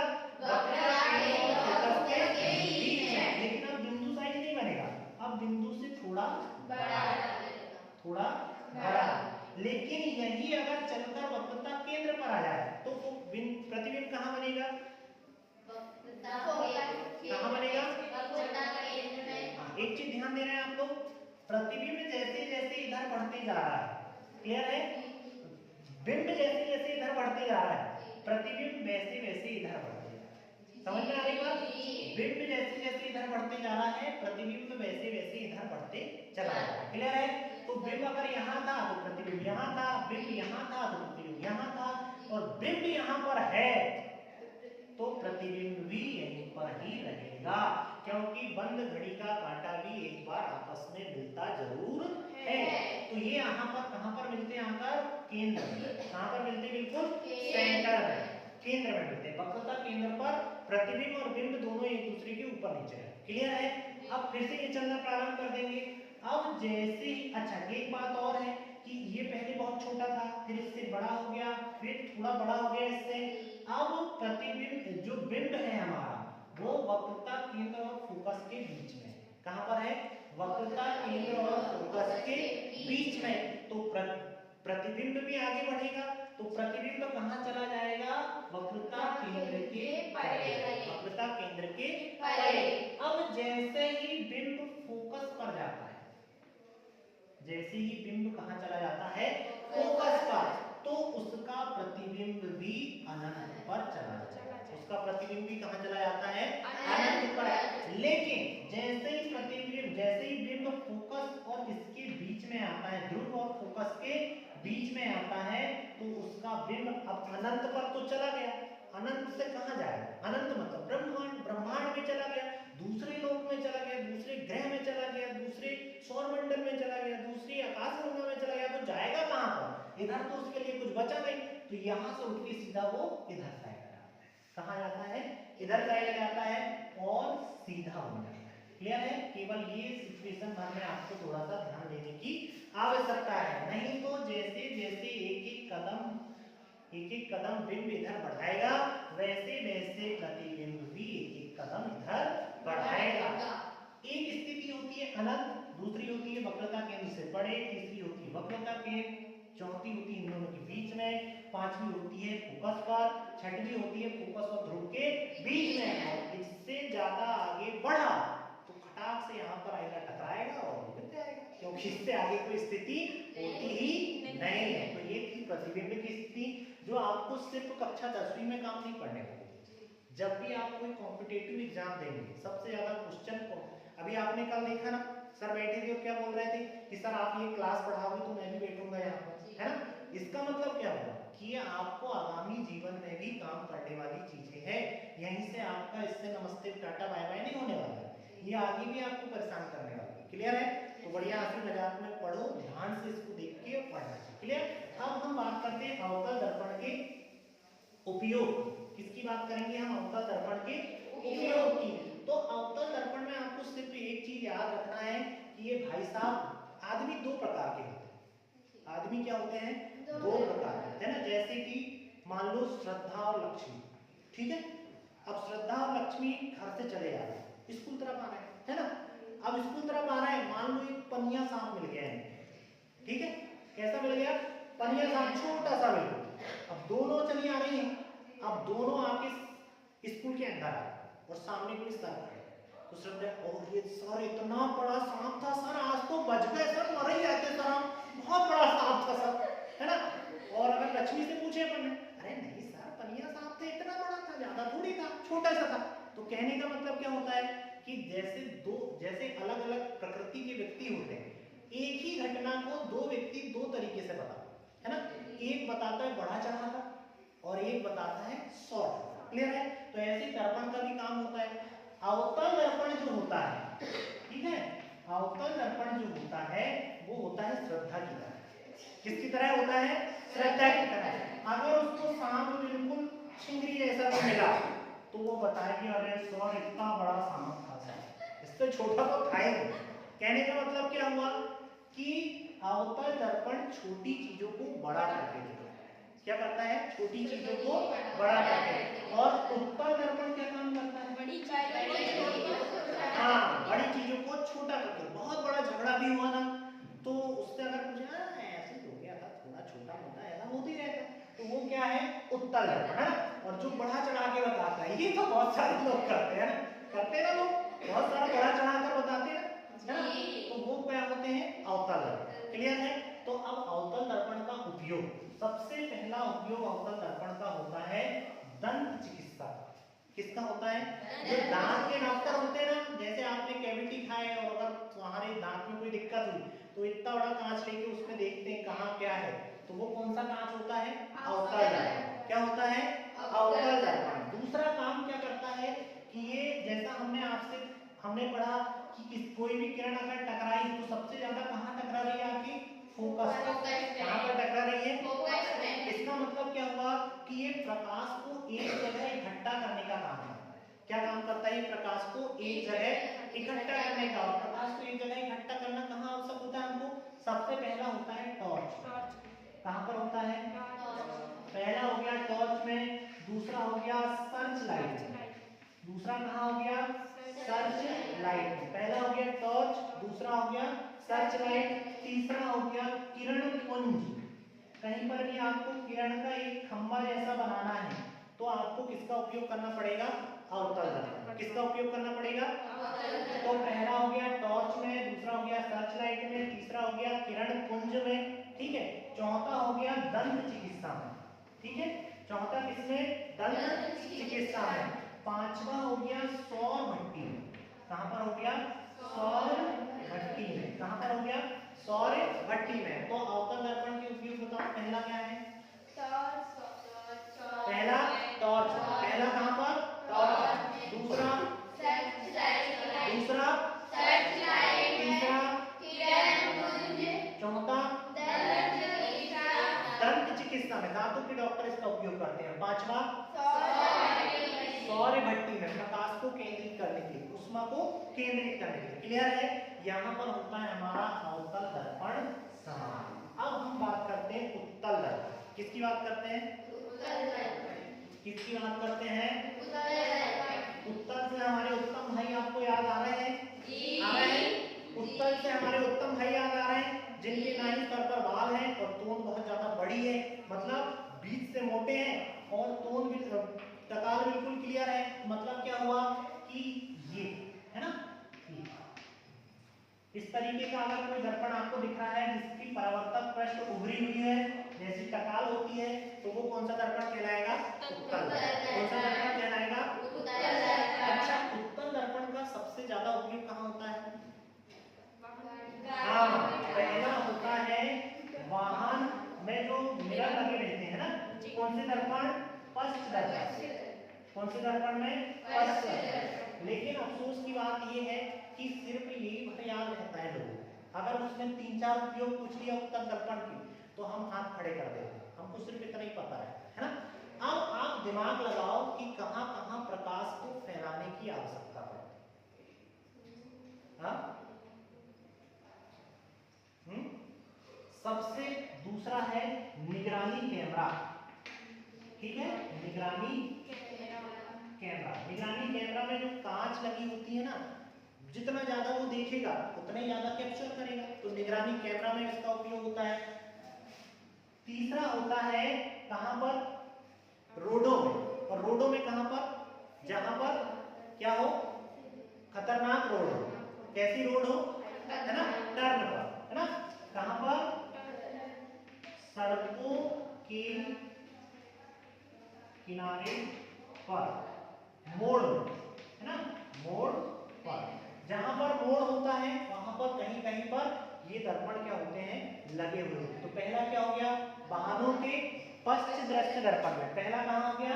वाहनों के पश्च दृश्य दर्पण में। दूसरा हो गया सुरक्षित निगरानी करने वाले कैमरों में। तीसरा हो गया अंधा मोड़ में। और चौथा क्या हो गया? चौथा लिखिए नहीं हमने, ये वाहनों के पश्च दर्पण में, निगरानी कैमरे में, सड़कों के मोड़ में और स्ट्रीट लाइट। स्ट्रीट लाइट कैसा होता है? स्ट्रीट लाइट कहाँ लगा होता है? ये स्ट्रीट लाइट कहाँ लगा होता है? रोडों में लगा होता है। और जितनी ज्यादा दूर प्रकाश फैलेगा उतनी ज्यादा रोड आपकी क्लियर दिखेगी, है ना। तो चार उपयोग होता है कौन से उत्तल दर्पण के? हाँ, वाहनों के हाँ, और दूसरा निगरानी कैमरे। तीसरा स्ट्रीट लाइट में, सड़कों के किनारे, मोड़ पर या अंधे मोड़ पर हम बोल सकते हैं इसको ना। अंधे मोड़ पर इसका उपयोग होता है वाहनों के पश्च दर्पण में, निगरानी कैमरे में, अंधे मोड़ों में और स्ट्रीट लाइट में। इसका उपयोग होता है, इसका उपयोग होता है, किसका उपयोग होता है? अवतल दर्पण छोटी चीज को बहुत बड़ा बड़ा दिखाता है बहुत बड़ा बड़ा। इसलिए क्या होता है कि वो बहुत ज्यादा प्रतिबिंब भी बनाता है ना। लेकिन जो उत्तल दर्पण होता है वो ज्यादा प्रतिबिंब नहीं बनाता। लेकिन हम उत्तल दर्पण के प्रतिबिंब संबंधित नियम को पढ़ना पड़ेगा ना अपने को। तो 4 नियम देख लेते हैं, बना लेते हैं इसको भी। 1 2 ये 3 और ये 4। क्लियर है? अब बना दे, उत्तल दर्पण बना दे। चलो बना लेते हैं। ये यहाँ पर पॉलिश कर दिए, इधर भी पॉलिश कर दी। क्या टाइम हमें लगा? क्या नहीं हो रहा? जब तक ये पूरी क्लास खत्म ना हो तब तक हम सिर्फ इसके आंतरिक क्वेश्चन छोड़ेंगे ना। आंतरिक क्वेश्चन मतलब इनसे बनने वाले प्रश्न। विज्ञान में भी प्रश्न बनते हैं, है ना। और वो प्रश्न हल नहीं होते किसी जब तक आप इसकी गहनता से चर्चा ना करें। क्लियर है? कंटिन्यू करें क्लास को? करें ना? पढ़ लो यार, पढ़ने में थोड़ा रिदम बन जाता है, अच्छे रहता है ना। तो हम इसको क्या काम करते हैं, ये हमारा मान लो उत्तल दर्पण। क्या है हमारा? ये उत्तल दर्पण है। इसका मुख्य अक्ष बना लेते हैं, सबके मुख्य अक्ष बना लेते हैं ना। सबकी क्या बना लेते हैं? मुख्य अक्ष बना लेते हैं। अब देखो आप, अगर कोई किरण अनंत से आती है, ठीक है, तो ये टकराने के बाद इधर वापस हो जाती है। क्लियर है? यहाँ पर इसका है, इधर मान लो इसका फोकस है और ये वक्रता केंद्र है ना। अगर कोई किरण इधर से आ रही है तो परिवर्तित होने के बाद इधर चली जाएगी। लेकिन एक होकर गुजरती है फोकस से, काल्पनिक किरण। क्लियर है? दूसरी सिचुएशन में अगर कोई पहले इधर से आ रही थी, अब इधर से आई, अगर इधर से आई और ऐसी गुजरी तो भी इधर से आई और ऐसी गुजरी, है ना, तो भी ये क्या होगी, फोकस से काल्पनिक तरीके से गुजरेगी। क्लियर है? फोकस से क्या होगी, ऐसा लगेगा कि यहाँ फोकस से होकर गुजरती, अगर इधर अंदर आती तो फोकस से होकर गुजरती। तीसरी को हम यहाँ लेते हैं। मान लो ये आपका फोकस है और ये यहाँ पर ये वक्रता केंद्र है। अगर कोई किरण वक्रता केंद्र की सीध से आती है, अगर कोई किरण वक्रता केंद्र की सीध से आती है तो जैसा अवतल दर्पण में हुआ वैसे ही उत्तल दर्पण में होता है, उसी दिशा में वापस होती है, लेकिन केंद्र के तरफ आती हुई प्रतीत होती है, केंद्र की तरफ आती हुई प्रतीत होती है। और चौथा नियम जैसा मैंने बताया था, उत्तल और अवतल का सेम रहता है। अगर कोई किरण फोकस पर आकर टकरा, मतलब ध्रुव पर आकर टकराती है तो उसी दिशा में वापस हो जाती है और सेम कोण बनाती है। क्लियर है? तो 4 नियम है हमारे। यदि कोई किरण समांतर अक्ष से आती है ना, समांतर अक्ष से आती है तो फोकस से आती हुई प्रतीत होती है। यदि कोई किरण फोकस की तरफ से आती है, फोकस की दिशा से आ रही है, तो क्या होगी, फोकस की तरफ आती हुई प्रतीत होगी। लेकिन अगर कोई किरण वक्रता केंद्र से आती है तो वक्रता केंद्र की तरफ आती हुई प्रतीत होती है, और कोई किरण अगर ध्रुव पर आकर टकराती है तो उसी दिशा में उतने ही कोण से वो वापस हो जाती है। ये किसके नियम है? उत्तल दर्पण के नियम। और उत्तल दर्पण के केवल 2 प्रतिबिंब हैं।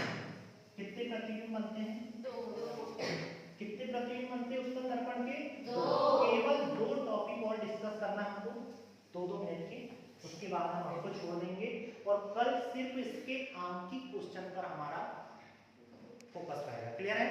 आंकिक क्वेश्चन पर इसको आपको अभी थोड़ा सरल टाइप का रखता हूं, जैसे जैसे समय गुजरेगा ना वैसे वैसे इसके महत्व को आपको जानकारी पता चलेगी, है ना। तो हम कहां पर हैं? सबसे पहले उत्तल दर्पण के प्रतिबिंब की बात करते हैं। किसकी बात करते हैं? उत्तल दर्पण के प्रतिबिंब। तो इसमें देखो, जितना मोटा आदमी होता है उतना ही सीधा साधा होता है ना, तो केवल 2 प्रतिबिंब बनाता है। कितने प्रतिबिंब बनाता है? 2 प्रतिबिंब। तो हम केवल 2 दर्पण को लेंगे, एक दर्पण ये और एक दर्पण ये। क्लियर है?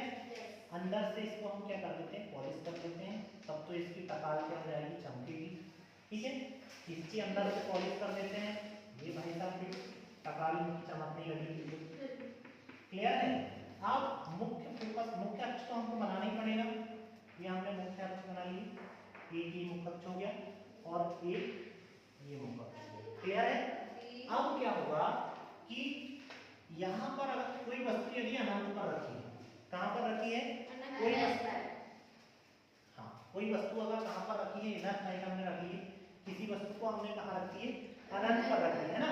तो अनंत से कोई भी किरणें आपने देखा होगा, यहाँ पर इसका फोकस हो जाएगा। फोकस को और कर देते हैं इसका, ये फोकस और ये वक्रता केंद्र, है ना।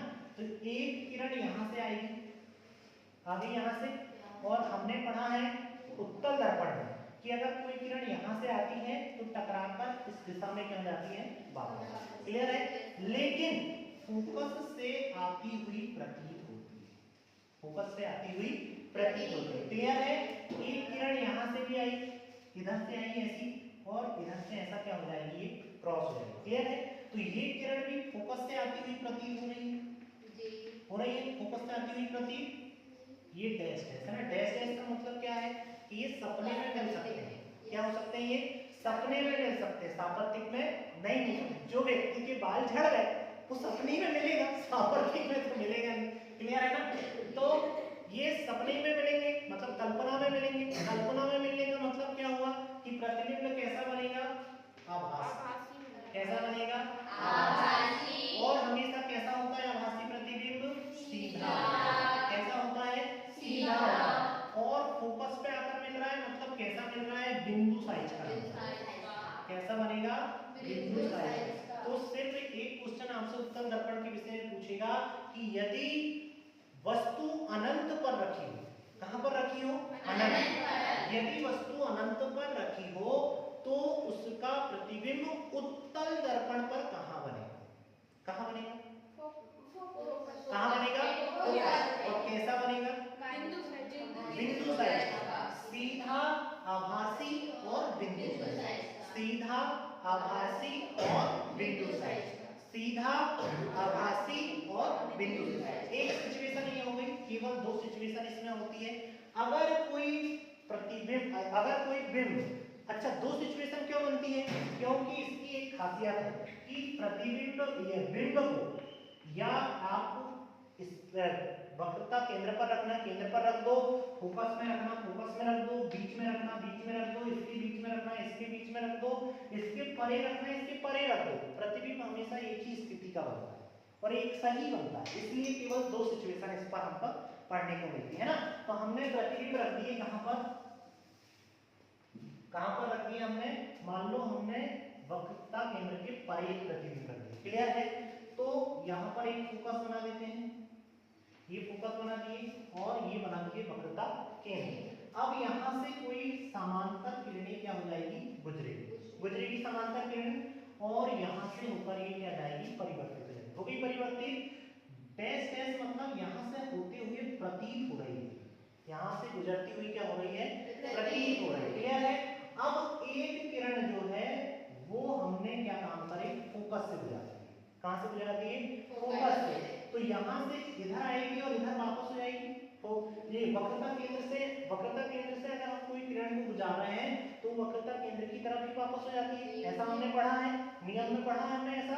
लेकिन ये वक्रता केंद्र की ओर गुजरती हुई प्रतीत हो रही है। कैसी गुजरती हुई प्रतीत हो रही है? ऐसा लग रहा है कि अगर ये किरण अंदर घुस पाती तो कहां से होकर जाती? वक्रता केंद्र से। और जहां पर भी ये आपस में प्रतिच्छेद कर रही है वहां पर एक प्रतिबिंब बनेगा। क्या बनेगा? एक प्रतिबिंब बनेगा। वो प्रतिबिंब कैसा बनेगा? छोटा बनेगा। कैसा बनेगा? छोटा बनेगा। उसके साथ कैसा बनेगा? सीधा बनेगा। कैसा बनेगा? सीधा बनेगा। और कैसा बनेगा? आभासी बनेगा। और आभासी क्यों बनेगा? क्योंकि किरणें प्रतीत हो रही हैं कि यहाँ पर टकराएंगी, टकरा नहीं रही। अगर टकराती तो क्या बनता? वास्तविक बनता। तो केवल दो सिचुएशन आपको उत्तर दर्पण में देखने को मिलती है, जब प्रतिबिंब अनंत पर, जब बिंब अनंत पर हो या फिर बिंब कहीं पर भी रखा हो तो उसका प्रतिबिंब कहाँ बनेगा? फोकस और ध्रुव के बीच में। और कैसा बनेगा? छोटा बनेगा। और कैसा बनेगा? सीधा बनेगा। और कैसा बनेगा? आभासी बनेगा। कैसा बनेगा? आभासी। क्लियर है?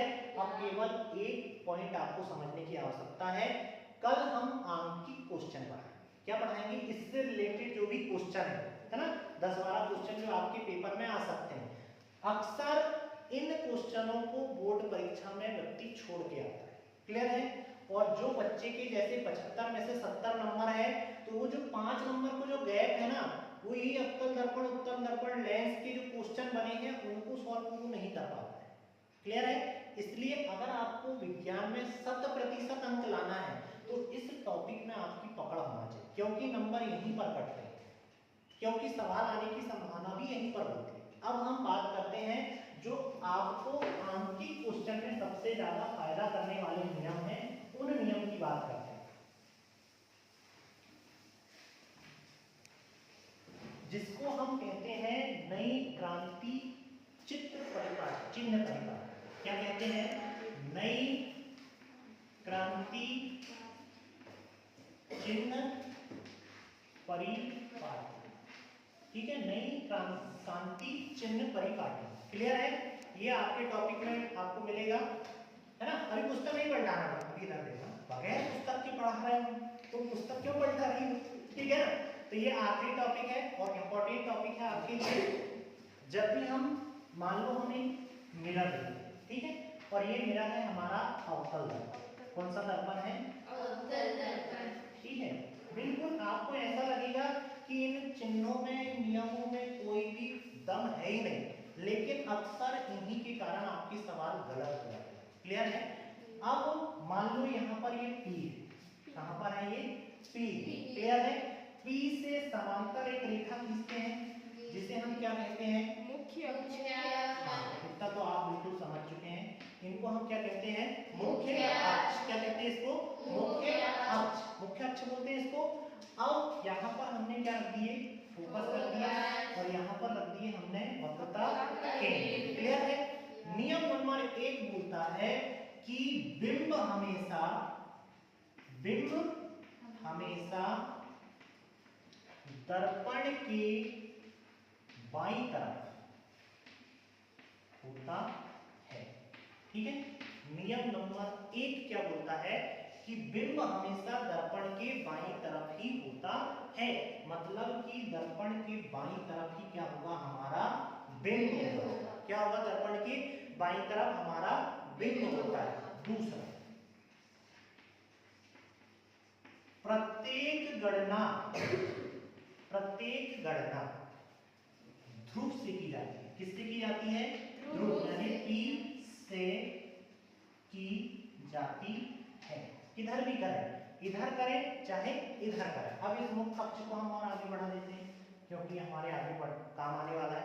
क्लियर है, प्रत्येक गणना किससे की जाती है, ध्रुव से की जाती है। बिंब हमेशा दर्पण के दाईं ओर रखा होता है, प्लस ध्रुव से P से बाईं ओर, P से बाईं ओर की राशि, राशि मतलब संख्या, P से बाईं ओर की संख्या ऋणात्मक होती है। कैसी होती है, ऋणात्मक होती है ना। अगर कहीं पर भी -5 आपको दिख रहा है प्रश्न में, इसका मतलब यह है कि ये दर्पण की बाईं ओर की बात की जा रही है। यदि आपसे बोला जाए कि प्रतिबिंब दर्पण से ऋण 5.3 सेंटीमीटर दूर है, मतलब वो दर्पण की किधर है, बाईं तरफ। ठीक है, और अगर इधर साइड को ऋण से है ना, और इधर साइड को धन से। क्लियर है, मतलब कि P से दाईं तरफ, P से दाईं तरफ कैसा होता है मान, हमेशा धनात्मक होता है। ठीक है, P से दाईं तरफ क्या होता है, हमेशा धनात्मक होता है ना। मुख्य अक्ष के ऊपर क्या होता है, मुख्य अक्ष के ऊपर अगर कोई बात कही जा रही है, मुख्य अक्ष के ऊपर अगर कोई बात कही जा रही है तो वो हमेशा क्या होगा, धनात्मक। ऊपर क्या रहेगा, हमेशा धनात्मक। क्या रहेगा, ऊपर हमेशा धनात्मक। और मुख्य अक्ष के नीचे अगर कोई बात कही जा रही है तो वो क्या रहेगा, ऋणात्मक। क्या रहेगा, ऋणात्मक। क्या रहेगा, ऋणात्मक। अब इसको मिटा देते हैं। कितने 4 पॉइंट तो है, ये आसानी से बता सकते हैं, आप बता सकते हैं ना। चल, पहला पॉइंट बताओ जरा, पहला पॉइंट क्या बोला था मैंने, हाँ पहला पॉइंट क्या बोला था कि बिंब यानी कोई भी वस्तु दर्पण के हमेशा किधर रखी रही होगी, बाईं तरफ। किधर तरफ, बाईं तरफ। बिंब हमेशा दर्पण के बाईं तरफ ही रखा रहेगा। क्लियर है। दूसरा क्या बोला था मैंने कि प्रत्येक दूरी की गणना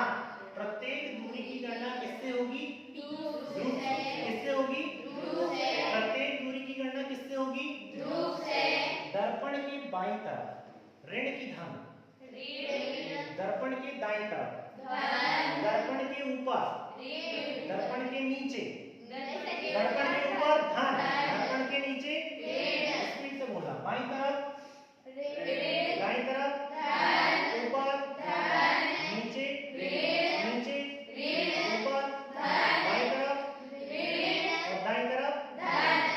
इसको अपने दिमाग में बहुत अच्छे से आप क्या कर लेंगे, बिठा लेंगे। अगर आपका आंसर आता है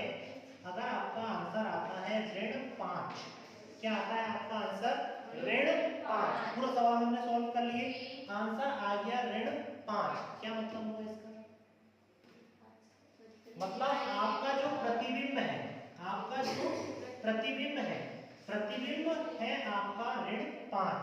क्या है आपका प्रतिबिंब, आपके प्रतिबिंब की जो दूरी है वो ऋण 5 सेंटीमीटर है।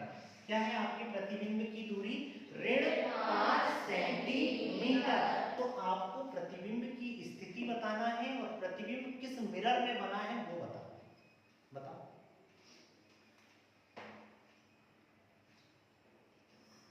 क्या आप बता सकते हैं कि ये कौन सा प्रतिबिंब है?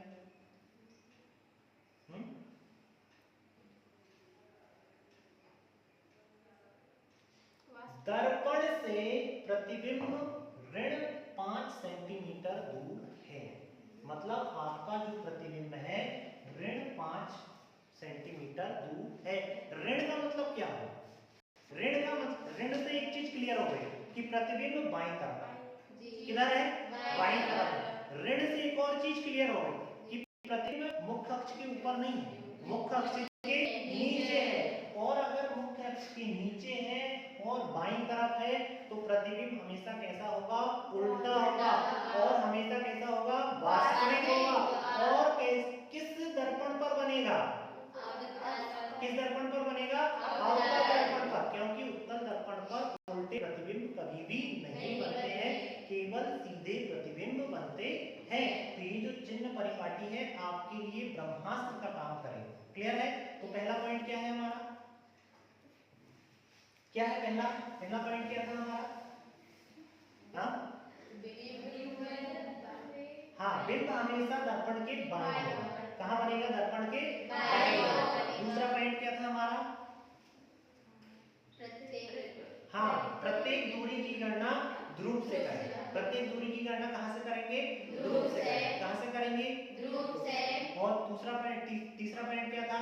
दर्पण के बाईं ओर ऋणात्मक, दर्पण के दाईं ओर धनात्मक। मुख्य अक्ष के ऊपर धनात्मक और मुख्य अक्ष के नीचे ऋणात्मक। क्लियर है?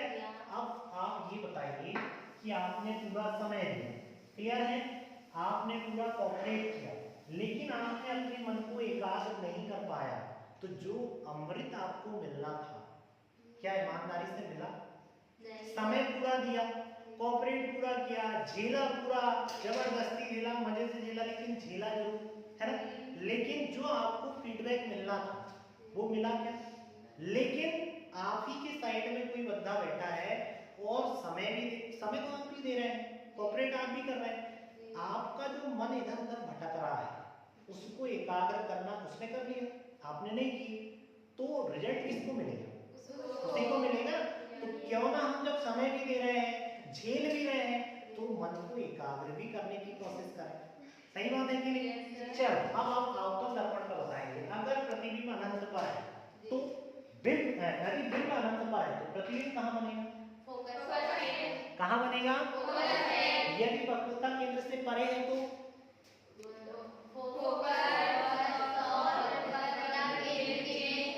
फोकस और वक्रता केंद्र के बीच में कैसा बनेगा?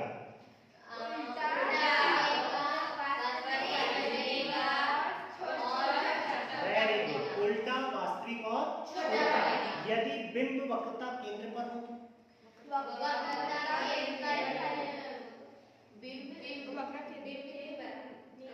कहाँ बनेगा? हाँ, प्रतिबिंब भी वक्रता केंद्र पर ही बनेगा। कैसा बनेगा?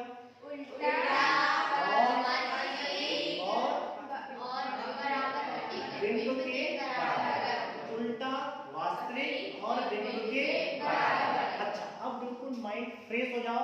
और हमने जो 1-1.5 घंटा में सीखा है, क्या हमने हमारे अंदर गया है कि नहीं गया, हम उसका थोड़ा सा टेस्ट कर लेते हैं। क्लियर है? चलिए, यदि बिंब अवतल दर्पण की बात कर रहे हैं, यदि बिंब फोकस पर रखा हो तो प्रतिबिंब कहाँ बनेगा? यदि बिंब फोकस पर रखा हो तो प्रतिबिंब कहाँ बनेगा? हाँ, कहाँ बनेगा? कैसा बनेगा? हाँ, सीधा कैसा बन जाएगा? हाँ, कैसा बनेगा? उल्टा बनेगा। और कैसा बनेगा? और कैसा बनेगा? बहुत बड़ा। कैसा बनेगा? बहुत बड़ा। यदि बिंब फोकस और ध्रुव के बीच में रखा तो हाँ, सीधा, आभासी और छोटा। सीधा, आभासी और छोटा। अब उत्तल दर्पण की बात करते हैं। उत्तल दर्पण के 4 उपयोग बताएं। पहला बताओ। हाँ, वाहनों के पश्च दर्पण का। ये तो बिल्कुल ऐसा लग रहा है कि क्वेश्चन के साथ ही लिखा है कि ये वाला नहीं बताना है, दूसरा वाला बताना है। क्लियर है? चलो दूसरा बताओ। हाँ, निगरानी कैमरे में। तीसरा, हाँ, अंधे मोड में। और चौथा, स्ट्रेट लाइन, जो आपके घर के नीचे लगी रहती है ना रोडों में, उसमें भी उत्तल दर्पण का उपयोग किया जाता है। स्पीड से बताओ। पहला, दूसरा,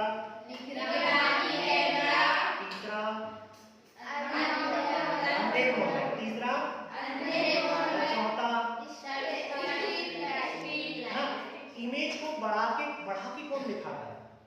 बड़ा करके कौन दिखाता है इमेज को? कौन दिखाता है? इमेज को छोटा करके कौन दिखाता है? कौन दिखाता है? क्लियर है? किरण जिधर से जाएगी उतनी स्पीड से उधर से वापस चली जाएगी, तो किरण कहां से ऊपर गुजरेगी? है ना? कहां से ऊपर गुजर रही है? अच्छे से बताओ। जैसी जाएगी वैसे ही वापस आ जाएगी। कहां से ऊपर गुजरेगी?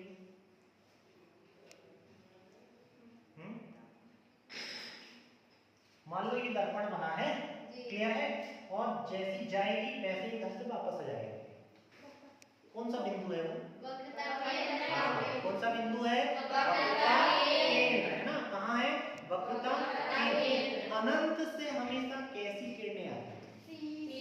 कैसी किरणें आती है? समांतर किरणें आती है। कैसी किरणें आती है? दर्पण से टकराकर कहां से ऊपर जाती है? कहां से ऊपर जाती है? आपने मजाक में जरूर पढ़ा है, लेकिन दर्पण से संबंधित 100 क्वेश्चन अगर मैं बनाऊं तो 100 में से 100 के आप जवाब दे सकते हैं और पूरे सही के सही देंगे आप। क्लियर है ना? तो हमेशा सीरियस रहें, एकाग्रचित रहें, माहौल को खुशनुमा बनाएं, लेकिन कंसंट्रेशन के साथ। चलिए मिलते हैं अगली वीडियो में और आंकिक क्वेश्चन के साथ। क्लियर?